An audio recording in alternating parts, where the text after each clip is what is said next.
সাবধান, শীতের সময় ভুলেও খাবেন না এই তিনটি খাবার, তাহলে বড় সমস্যায় পড়বেন। শুধু তাই নয়, বিজ্ঞানীরাও এই তিনটি খাবার নিয়ে দিয়েছেন ভয়ঙ্কর তথ্য, যা শুনলে সুবহানাল্লাহ আলহামদুলিল্লাহ বলতে বাধ্য হবেন। রাসূলুল্লাহ সাল্লাল্লাহু আলাইহি ওয়াসাল্লাম এই তিনটি খাবার পছন্দ করতেন না এবং তিনি তার উম্মতদেরকেও এই তিনটি খাবার থেকে বিরত থাকতে বলেছেন। হাদিসে আছে, যে ব্যক্তি রাসূলুল্লাহ সাল্লাল্লাহু আলাইহি ওয়াসাল্লামের পথ ভুলে গেল এবং তার সাথে গাদ্দারি করলো, তিনি তাকে উম্মত বলে পরিচয় দিবেন না। এই তিনটি খাবার খেতে কেন নিষেধ করেছেন তা নিয়েই থাকবে আজকের বিস্তারিত। অবশ্যই ভিডিওটি শেয়ার করে দিবেন আপনার প্রাণপ্রিয় ভাই বোনদেরকে সতর্ক করার জন্য। আপনি যদি রাসূলুল্লাহ সাল্লাল্লাহু আলাইহি ওয়াসাল্লামকে ভালোবেসে থাকেন, অবশ্যই আলহামদুলিল্লাহ কমেন্ট করবেন। তো চলুন বেশি কথা না বলে শুরু করি আজকের ভিডিও। জেনে নেই কোন তিনটি খাবার যা আমাদের প্রিয় নবী পছন্দ করতেন না। প্রিয় নবী যে তিনটি খাবার পছন্দ করতেন না তার মধ্যে 1 নম্বর হলো অতিরিক্ত গরম খাবার। যে খাদ্য থেকে ধোঁয়া বের হয় এরূপ খাবার তৎক্ষণাৎ খেতেন না প্রিয় নবী সাল্লাল্লাহু আলাইহি ওয়াসাল্লাম। অতিরিক্ত গরম খাবার ঠান্ডা হওয়া পর্যন্ত তিনি অপেক্ষা করতেন। হযরত আবু হুরায়রা রাদিয়াল্লাহু তাআলা আনহু বলেন, রাসূলুল্লাহ সাল্লাল্লাহু আলাইহি ওয়াসাল্লাম গরম খাবার খেতেন না। তিনি বলতেন, গরম খাদ্য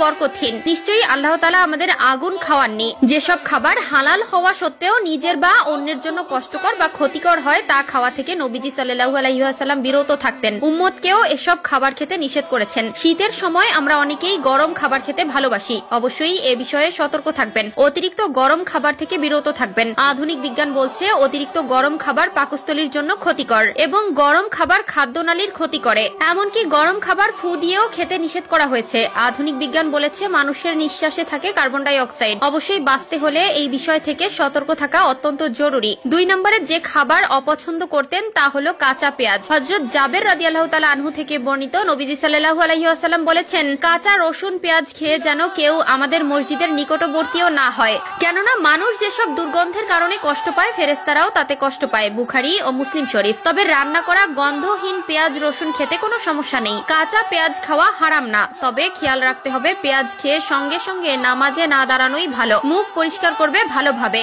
যেন কোনো গন্ধ না থাকে, অর্থাৎ মুখে দুর্গন্ধ সৃষ্টিকারী কোনো বস্তু খেয়ে লোক সমাজে বিশেষত মসজিদে যাওয়াকে নবীজি সাল্লাল্লাহু আলাইহি ওয়াসাল্লাম খুবই অপছন্দ করতেন। 3 নম্বরে প্রিয় নবী বাসি খাবার খেতে নিষেধ করেছেন এবং তিনিও এই খাবার অত্যন্ত অপছন্দ করতেন। বাসি খাবারের ফলে শরীরের মধ্যে বিভিন্ন ধরনের ভাইরাসের আক্রমণের সম্ভাবনা থাকে এবং এই খাবার থেকে অতি দুর্গন্ধ আসার জন্য প্রিয় নবী অপছন্দ করতেন। যে খাবার রাতে রান্না করা হয়েছে এবং সকালে বাসি হয়ে গিয়েছে সেই খাবার প্রিয় নবী সাল্লাল্লাহু আলাইহি ওয়াসাল্লাম পছন্দ করতেন না। আমরা এমন একজন নবী পেয়েছি যিনি তার একজন উম্মতকে রেখেও জান্নাতে প্রবেশ করবে না। তিনি এমন একজন নবী যিনি মৃত্যুর আগেও তার উম্মতের জন্য অঝর নয়নে কান্না করেছেন এবং তার উম্মতের দায়িত্ব আল্লাহর হাতে তুলে দিয়েছেন। সুবহানাল্লাহ। রাসূলুল্লাহ সাল্লাল্লাহু আলাইহি ওয়াসাল্লাম হলেন আমাদের সেই সুপারিশকারী যিনি আমাদের হাসরের কঠিন মুহূর্তে তার উম্মতদের জন্য আল্লাহর দরবারে সুপারিশ করবেন। সুবহানাল্লাহ।